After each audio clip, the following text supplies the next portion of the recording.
2 mois après le serment de la Aqaba, il va y en avoir un deuxième, et de nouveau des personnes viennent prêter donc serment d'allégeance à notre prophète Mohammed alayhi salam. Il compte à peu près 70 personnes. Donc vraiment beaucoup de personnes de la Médine viennent se convertir, et des croyants de la Mecque commencent à partir vers la Médine.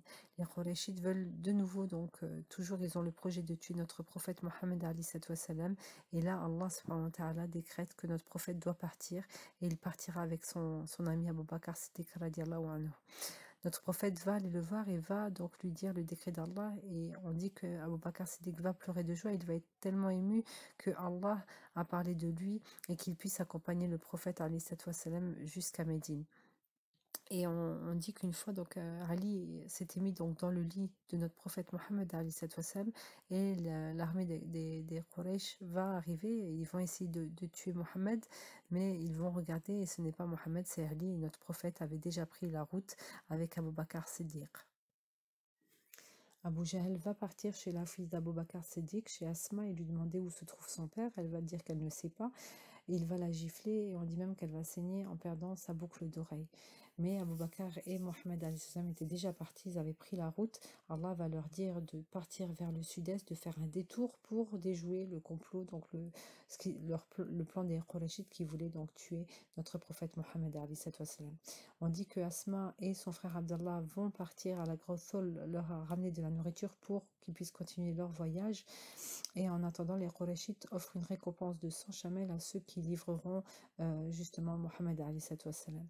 Les gens vont partir à sa recherche. On dit que Suraqa ibn Malik connaissait très très bien le désert, et il va donc repérer les empreintes de notre prophète Mohammed alayhi salam. Il va se trouver nez à nez avec eux, mais au moment où il se rapprochait, son cheval va bouger dans tous les sens et il va l'en faire tomber.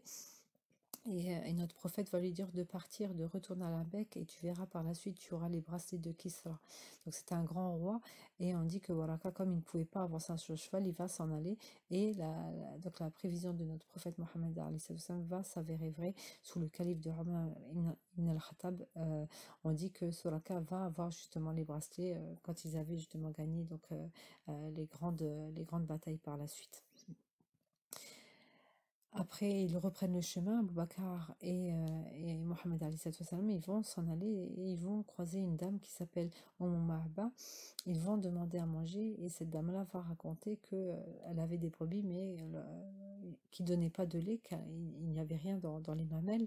Et notre prophète va toucher justement ces brebis-là, et on dit par la suite qu'elles étaient pleines de lait, et ils ont pu ainsi boire. Cette personne-là va dire tous ces propos-là en disant qu'elle a vu la baraka qui venait des mains de notre prophète Mohammed alayhi salam.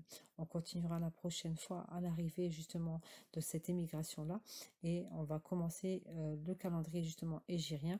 On démarra justement à l'arrivée de la Médine. Notre prophète sera alors âgé de 52 ans.